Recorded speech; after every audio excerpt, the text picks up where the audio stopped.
Hello students, कैसे हैं आप सभी। माई सेल्फ डॉक्टर उमारू, असिस्टेंट प्रोफेसर एंड पीजीटी। आज मैं आपको एनसीईआरटी की क्लास 10th में जो एसएसटी सब्जेक्ट है, जो सामाजिक विज्ञान है, सोशल स्टडीज़ है, उसमें एक पार्ट है ज्योग्राफी, भूगोल का।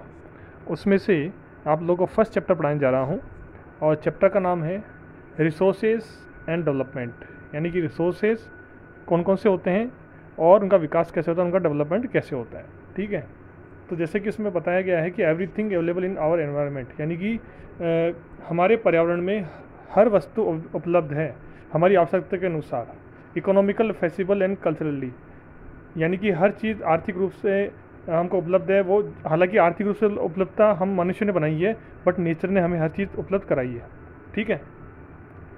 तो रिसोर्सेज क्या होते हैं, स्रोत क्या होते हैं। रिसोर्सेज मतलब होता है कि everything available in our environment which can be use to satisfy our needs provided it is technologically accessible, economically feasible and culturally acceptable can be termed as resources. यानी कि जो नेचर ने हमें प्रदान किया है उसको हम अपने व्यापार के लिए, अपने इकोनॉमिक बेनिफिट के लिए, अपने टेक्नोलॉजी के डेवलपमेंट के लिए, अपने सुविधाओं के लिए जिन चीज़ों को यूज़ करते हैं हम बाय द नेचर, तो हमें बिल्कुल मिलती है। जैसे कि उदाहरण के लिए हमें मिलता है, जैसे मान लो रॉ मटेरियल के रूप में हमें मिलता है पेट्रोलियम ज़मीन से, तो हम उसको मॉडिफाई करके उनको क्या बनाते हैं, पेट्रोल बनाते हैं। ठीक है ना। तो ये चीज़ होती है, तो इसको हम बोलते हैं स्रोत। क्या बोलते हैं, स्रोत या रिसोर्सेज। और the process of transferable of thing, जो ट्रांसफर मतलब कि जो रूपांतरण होता है, जो बदलती चीज़ें, जैसे कच्चा पेट्रोलियम बदल के पेट्रोलियम बन गया, पक्का कच्चा तेल बन के क्या बन गया, पेट्रोलियम बन गया। ठीक है ना। तो वो क्या होता है, नेचर से जब चीज़ ट्रांसफरेबल होती है तो वो एक बन जाता है रिसोर्स, वो मनुष्य के जीवन में काम आता है। और available in our environment involves in the interactive relationship between nature, technology and institutions. Human being interact with nature through technology and create institution to accelerate their economic development. मतलब इसका ईजी यही है कहने का मतलब इस पॉइंट का, इस पैराग्राफ का, कि मनुष्य जो है, ह्यूमन बीइंग जो है, उसने अपनी इकोनॉमी के लिए, अपने बिजनेस के लिए, अपनी सुविधाओं के लिए, अपने टेक्नोलॉजी के डेवलपमेंट के लिए नेचर से इन चीज़ों को लिया है। और एग्जाम्पल देख लेते हैं हम, कोयले को हम धरती से निकालते हैं खोद के। मनुष्य लोग कोयल की जो माइंस होती हैं वहाँ से, तो वहाँ से कोयला जैसे रूप आता है उसको मॉडिफाई करके वो लोग यूज़ करते हैं एनर्जी के लिए, ऊर्जा के लिए। ठीक है ना। हम पेट्रोल तो हम देख ही रहे हैं, कच्चा तेल आता है पेट्रोल से फिर मॉडिफाई करके पेट्रोल कच्चा तेल बनाते हैं, अच्छा पेट्रोलियम यूज़ करते हैं। या जैसे नेचुरल गैस होती है, जैसे कि सोना भी जब होता है ना, गोल्ड तो भी कच्चा होता है, उसको रॉ मटेरियल को वो लोग जब मॉडिफाई करते हैं तब वो सोना बनता है अच्छा यूज़ करने लायक। तो इसी को बोलते हैं स्रोत, sources.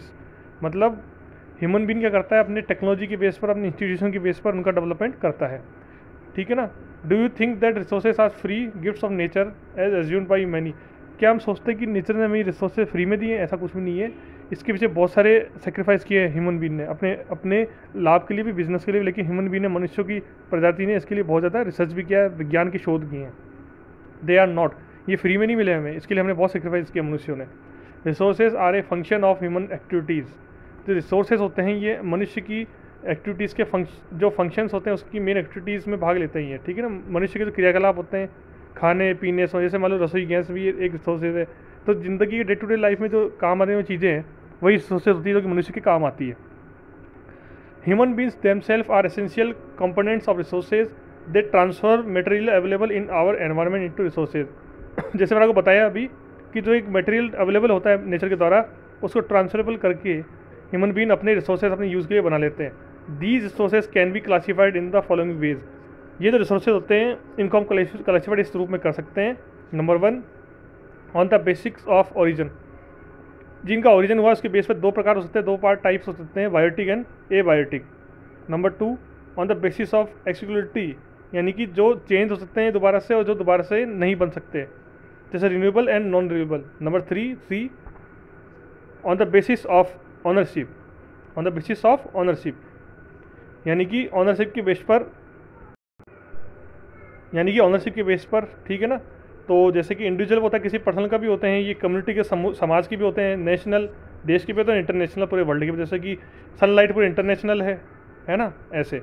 On the basis of status of development, यानी कि विकास के आधार पर इनका स्टेटस, जैसे potential, developed, stock and reserves. ठीक है।